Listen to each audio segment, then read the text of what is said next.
Welcome to The Storytellers, the radio show and podcast that features those who choose to leave their mark on the world through the art of story. I'm your host, Grace Salmon. I look forward to our time together today. Now, let's meet our storyteller. For almost 45 years, Karen Allen has been acting, directing, creating, winning awards, and winning our hearts. She has starred in such American classics as The Glass Menagerie, directed by Paul Newman, cult classics, Scrooged, and she has helped create iconic films as classics with the Indiana Jones series. I could not be more excited than to welcome Karen Allen to the Storyteller's microphone. Karen, welcome. Thank you so much, Grace. Happy to be here. I'm so excited to have you. There's so much to talk about, but I'd like to start out with, why live your life as a storyteller? You know, I don't even, I've always loved to be told stories, certainly. I loved reading when I was a kid. I was very profoundly moved and changed by things I read. What drew me to telling stories was the theater, and I was drawn to the theater, late in life, compared to a lot of other actors I know who, were more drawn in as children or as adolescents or did theater in school and stuff. I never had any interest when I was in school. And I just, for me, I thought the people in the theater programs were just way too extroverted. I just was intimidated by them. And so I never auditioned for a play or ever, I didn't even go to see the plays that in school. So my first introduction to the theater was when I moved to New York when I was 17 to go to school. And I was taken to see a play there, but it was really a play that I saw when I was about 21 or 2 and living in Washington, D.C.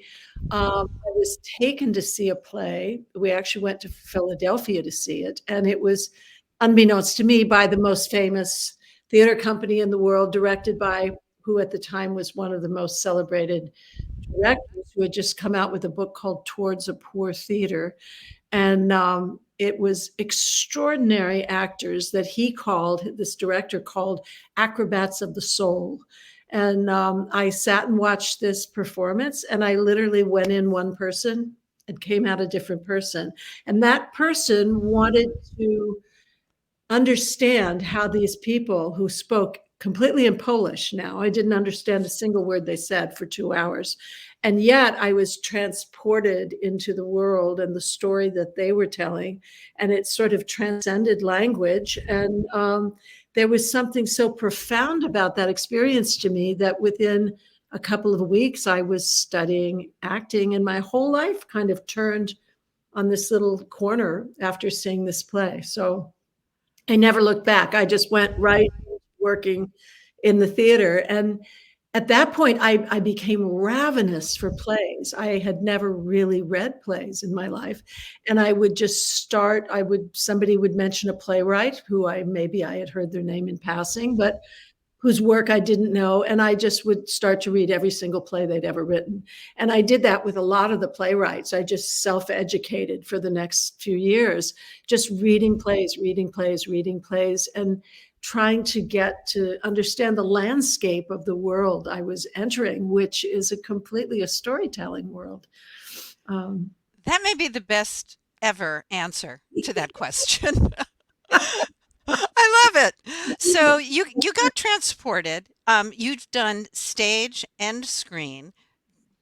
Do you have a love one above the other? They're such different experiences. They are such different experiences. I think that when I do a play, because you are telling the whole story and you're in front of a live audience, I just finished doing a play. So I've had this experience now, for the last 3 months of working on this play and being in front of an audience. And there's nothing like it, really. people sometimes say, how do you do the same story night after night and things like that? It's not the same. It's different every time you do it. And you're discovering new things, and you're a little different as the days go by, and your partners or partner, in this case, it was one other actor in the play with me. But, we did the play for 6 weeks, and it never felt like a single performance was like any other we had done before. And yet, we still had an audience, and it was still the same play. We're still telling the same story, but we were growing into the characters and into their experiences and their relationship with each other, night after night after night. And so I think for an actor, if you like working in the theater, I mean, some actors who I know who are quite accomplished in film and television, they've never done a play on stage. I started out on the stage, and I sort of, even though I remember in the beginning being I had a lot of stage fright that I had to overcome.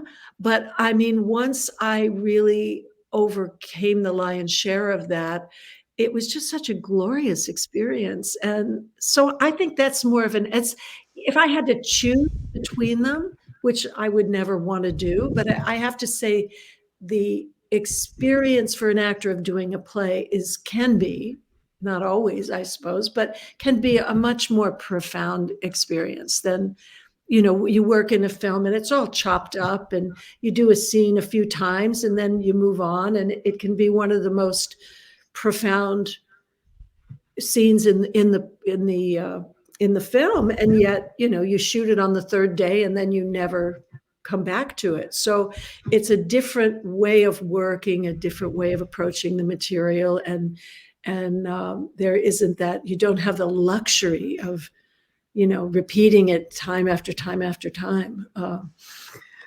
Do you miss your film characters differently than you miss the characters that you play on screen because of that intimacy? I know in my writing, I miss my characters when I'm done with them. Well, I'm incredibly missing the character I just played in Lunar Eclipse, which is Donald Margulies' new play. Her name is M. And I've had a real difficult time letting go. And we hope we're going to do it again. So I don't want to let go too much. But yes, I find you spend so much time with the characters when you do a play. And that's not to say, I mean, there've been some characters on film that I think I really have missed when we finished. You then have a whole nother experience later on. I mean, there is something very ephemeral about theater. Once you do your last performance, it doesn't exist anymore. It only existed in that moment. The thing about film is you play a character 40 years ago, and that character lives on and lives on in generations. In some cases, if you're lucky with a film, say like Raiders of the Lost Ark, that character lives on for years and years and years, and people continue to respond to it, and you continue to get people coming up to you and saying, I just showed my son, Raiders of the Lost Ark for the first time, or I just showed my daughter, whatever. And there's this longer life, and there's a concrete thing that is called a film, which you can see again and again, which is unlike the theater. I get that so well. I was talking to a friend of mine the other day just about the privilege of getting to have you on the show. And she was like, oh, I know her. I spend every Christmas with her. We always watch Scrooged. Yeah. So, perfect example, A perfect example. Well, we were those characters behind. They follow you, They do. For the rest of your life, for better or for worse. When we were in the green room, you said you were very picky about picking a character to play. Could you talk a little bit about that process? And then I'm going to ask the same question about the directing side of the house, about how is that different for you? Well, particularly in the theater, you're spending a lot of time with that character.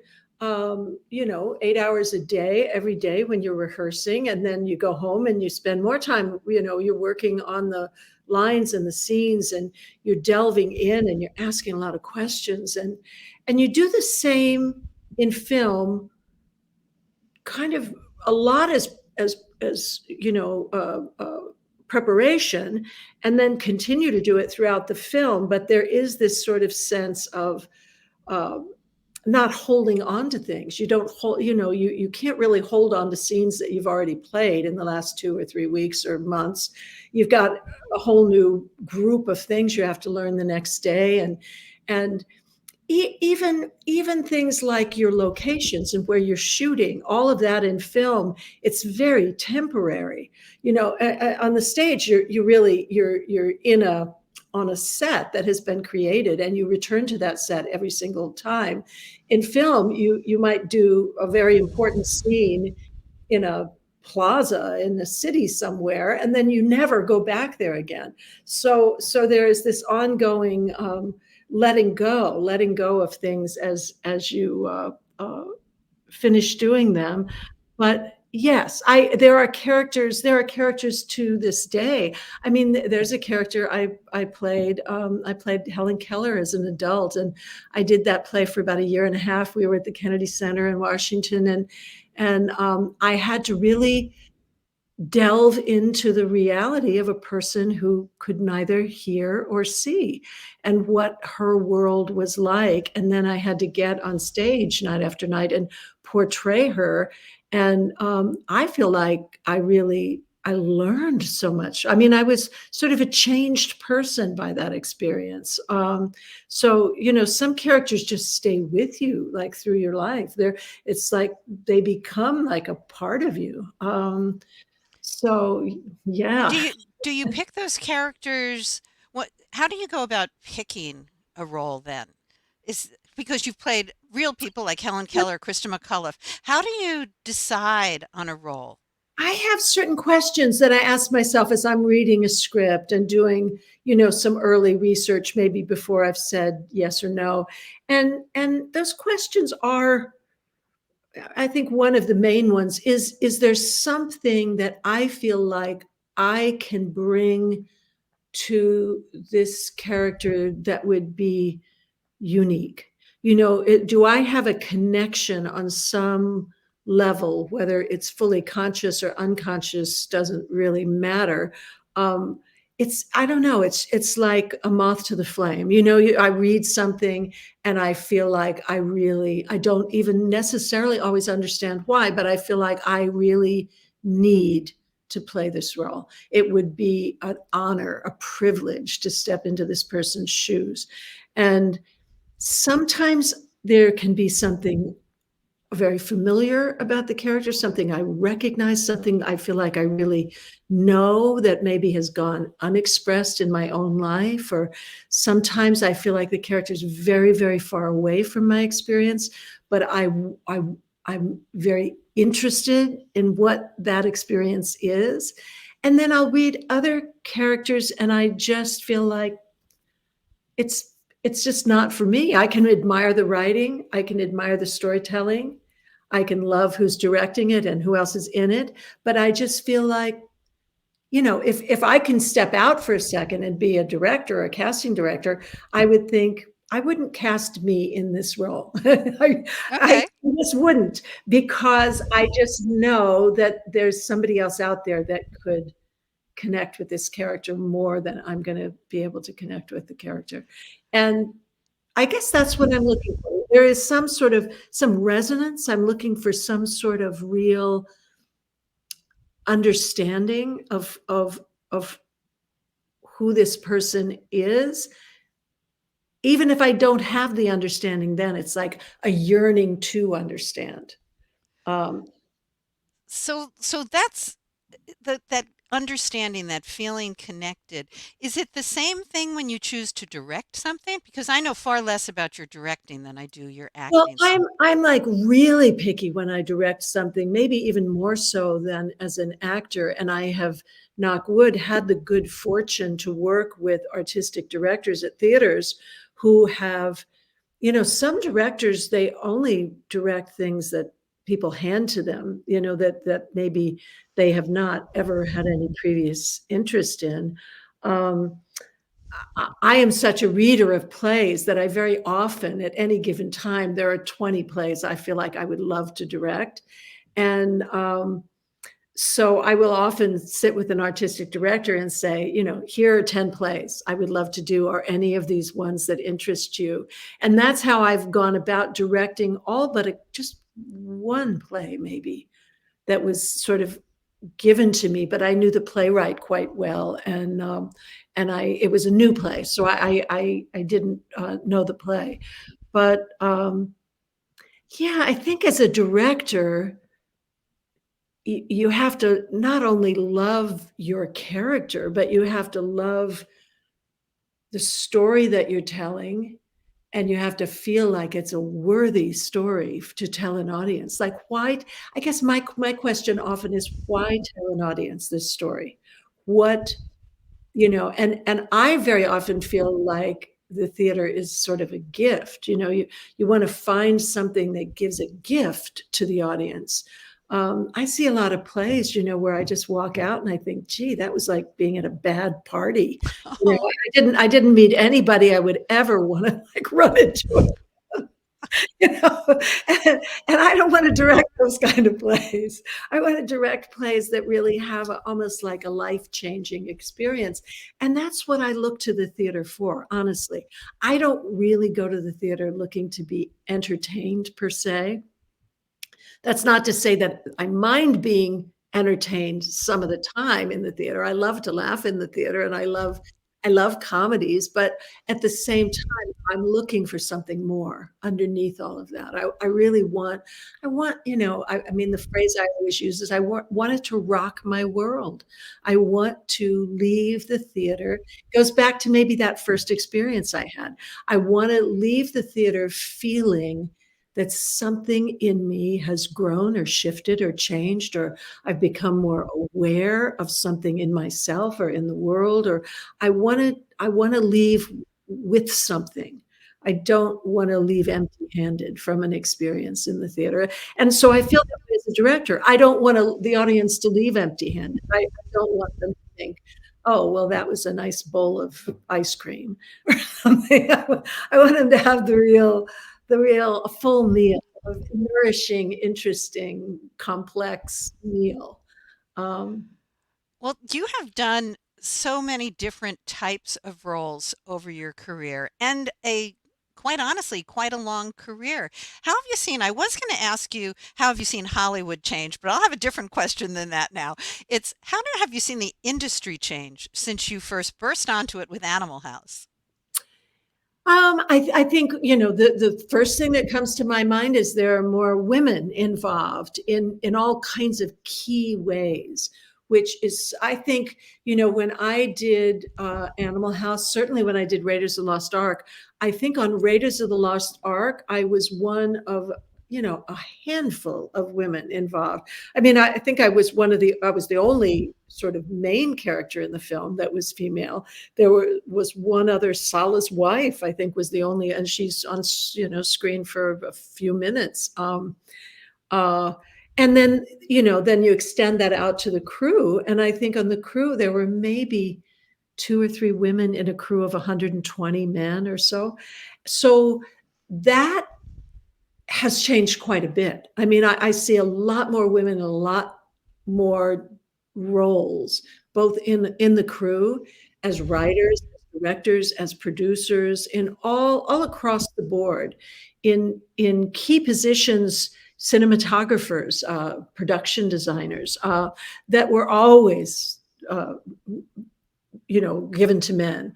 And so that's been it feels much more healthy, much more balanced, much more,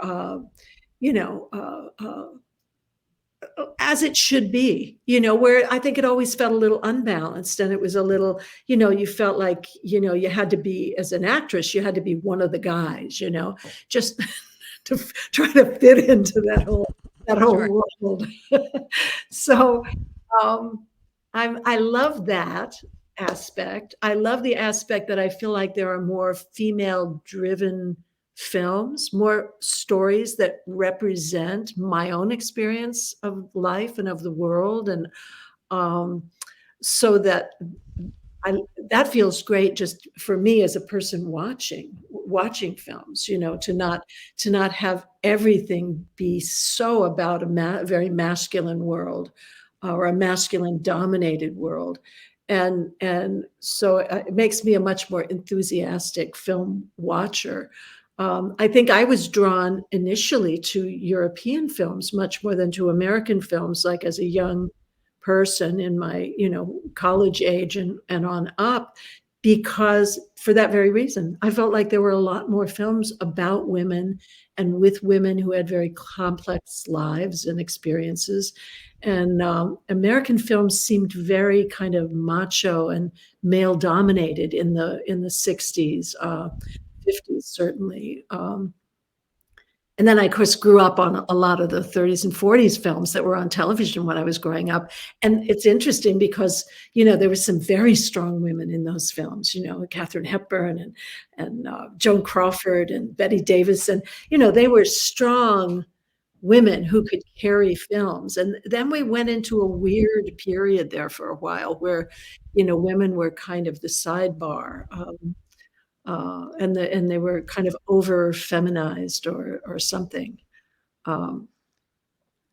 But So the emphasis on women, I think, is something we can all celebrate. And the only reason you and I are actually able to talk today and tape today is because, thankfully, the Screen Actors Guild yes, strike has just been settled, thank goodness. And AI and streaming, things that could not have been even on anyone's radar when you first came to the industry. right. How do you see those elements changing the very short term of what we'll be seeing on film? It's not really it's not an area of interest so much for me. In fact, I even find CGI like, ugh, do I have to watch another film that's mostly CGI? I avoid it. I avoid them. I like stories about human beings. I like stories where people talk or try to talk or struggle with real human issues. I can't say that I'm a fan of, uh, people in weird costumes flying around a room. It just doesn't really. I mean, I understand they're entertaining, I suppose, but they don't have much for me in them.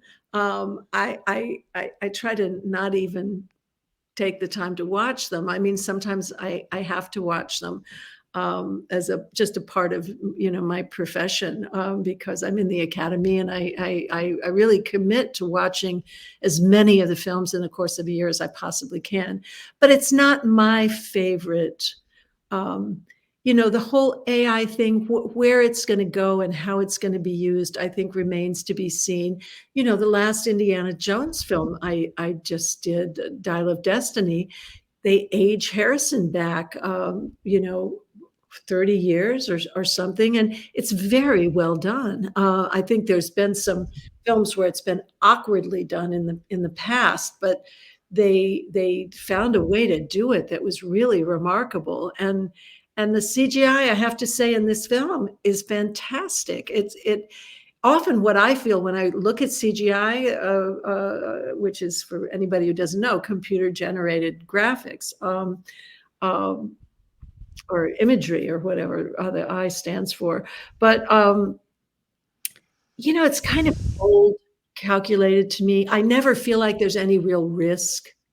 Like you somehow you just instinctively know you're watching something that's not really happening in the way of, is this really taking place?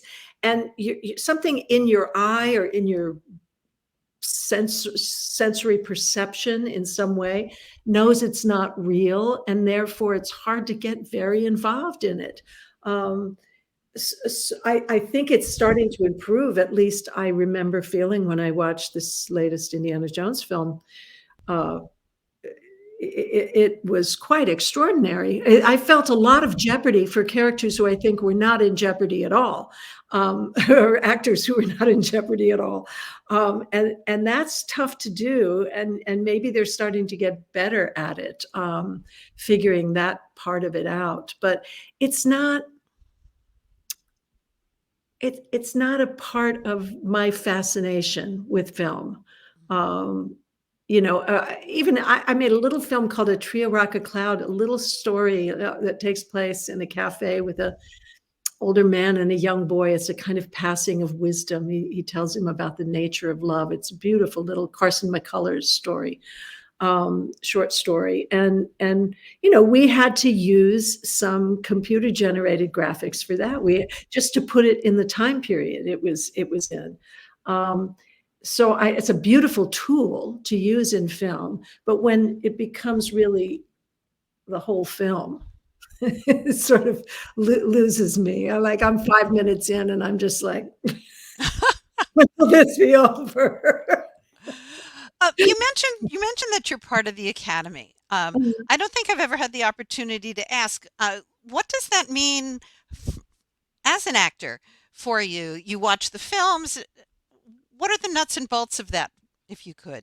Well, there's a lot of nuts and bolts of it. The way right now in my life that I get most involved with it is I often volunteer to look at, so every year, every country in the world that wants to submit a film for consideration, and it's usually between 90 and 95 countries, they submit a film, and I volunteer for the group of people that watch. And I don't have to watch all 90 films.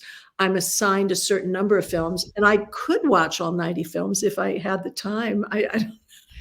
So far it hasn't happened that I could find the time. I think maybe 35 is as far as I've gone. So I can vote on those 35. They're looking to go from the 92 to what's called the short list, which is 15 films. And then from 15, you watch all 15, and then it goes to the 5 that are nominated. And so that's a real privilege. I love doing that. I feel like when I dive in and watch as many of those films as I can, not only do I feel like I'm learning a lot about the world, because sometimes they're documentaries, sometimes they're narrative films, sometimes they're animated films. But I feel like I've gone on a journey all over the world, and I'm kind of learning so much. And I feel like here in this country, in the US, we're really deprived of foreign films. When I was growing up, in my 20s, I used to go to see lots of foreign films. Now we're kind of hard pressed. All the theaters went into these Cineplex things, and they were all somehow tied to showing a certain type of film. And I feel like we've really been very deprived of some of the great films that have been made. So that's a part. That's how I love to participate. And then I also participate in terms of trying to watch as many of the films that are come through for Best Picture, and there's often as many as 250 of those films, and some of them are indie films, documentary films, all kinds of narrative films, and including the biggest studio films as well. And I love getting involved in that process too, of just looking at those films, and I feel, like it is one of the important things about being a member of the Academy, is that you take all of that, as seriously as you possibly can. Sometimes, if you're working, it's hard to really, see as many of them as you would like to, but. And you are working. You're stage, screen, directing. You are an avid, I want to say textile artist. Is that the best way to say it? Yeah. So talk a little bit about, because I have never heard of a Japanese knitting machine, and you have your own company. I do. So when I went to school in New York, when I was 17, I went to the Fashion Institute of Technology, and I studied design. And I think back then they did not have a knitwear program. And my grandmother, who I adored, taught me to knit when I was 3 or 4 years old. And she was an avid knitter. She was just always knitting things, always making things. And she would give them to charities. And I just loved to kind of be around her. And she would just be, making things all the time. And so I grew up also knitting quite a bit by hand. But I got to a point where the things I wanted to do, they were just all taking so long for me to accomplish them. And I finally went back to the Fashion Institute of Technology in New York in the early 2000s. And I just studied, they did have a knitwear program by then, and they had a lot of different kinds of knitting machines there. And one of them are these beautiful Japanese knitting machines. And I started to work on those. They're amazing machines and a little complicated to learn. I have a cat right here. We're happy to welcome your cat to the show as well. She wants to get into the picture, so to speak. Anyway, I started working on those, and I just fell in love with them. And I fell in love with all the possibilities. I feel like had I started working on them when I was 10 years old, and if I lived to be 90, I would just be scratching the surface of what you can do with them. And I work in a certain little corridor, a little area of what they can do. And I sort of tease that out a lot. And I use them in a very unorthodox way. So the kind of main master of this machine, who lives in Minnesota, he said to me, "Oh, you can't use the machine that way." And I said, no, you can. Actually, I'm going to send you things I'm making. And I sent him some, and he was like, "Oh my God, I've worked on these machines my whole life, and I didn't know you could do that with these." So I started using them in ways that normally they aren't used. And I've been able to do things with them. So I work with very, very fine cashmere yarns that you buy. I get them from Scotland and Italy mostly. You buy them on a kilo cone and thread them up through the machine. And I work with a lot of different colors at once. And I blend colors by putting 2 different threads in one feed. And I sometimes work with 12 or 14 different feeds in one piece of fabric. And I make hats and scarves and gloves and sweaters and all different kinds of things. And it's a real joyful thing to do. And it's the opposite of working as an actor or a director, which is a very collaborative thing to do. So you can't really act or direct until, someone, first of all, gives you the permission to do it. You get hired or you get, brought into a project. And with something like this, I'm completely free as a creator, as a designer. I can work whenever I want to work for as long as I want to work. And I work alone, which is really fantastic because it just allows me to focus in and do things the way I want to do them. I love that empty space kind of feeling of, out of it must be like a writer, sitting with a pen, a blank page, Me, I walk into my studio and it's like that. I'm surrounded by color and I have these knitting machines there and I can do anything I want to do. So the question becomes, what do you want to do? Like, what colors do you want to work with? What kind of design do you want to play with? And I find it very, very satisfying and fun, and people seem to love what I make. So, I just keep doing it. Now I've been doing it now for 20 years. So is there a place people can see what you make or perhaps purchase what you make?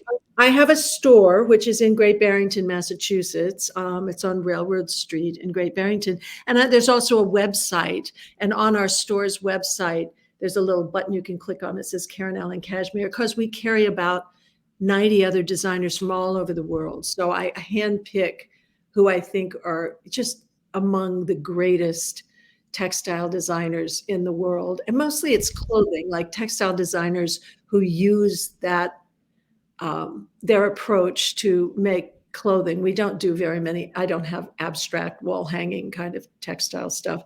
So the website is for it's Karen Allen Fiber Arts .com, I guess. Yes. Wonderful. Karen Allen Fiber Arts. Karen Allen .com. That's what it is. I don't go on it very often.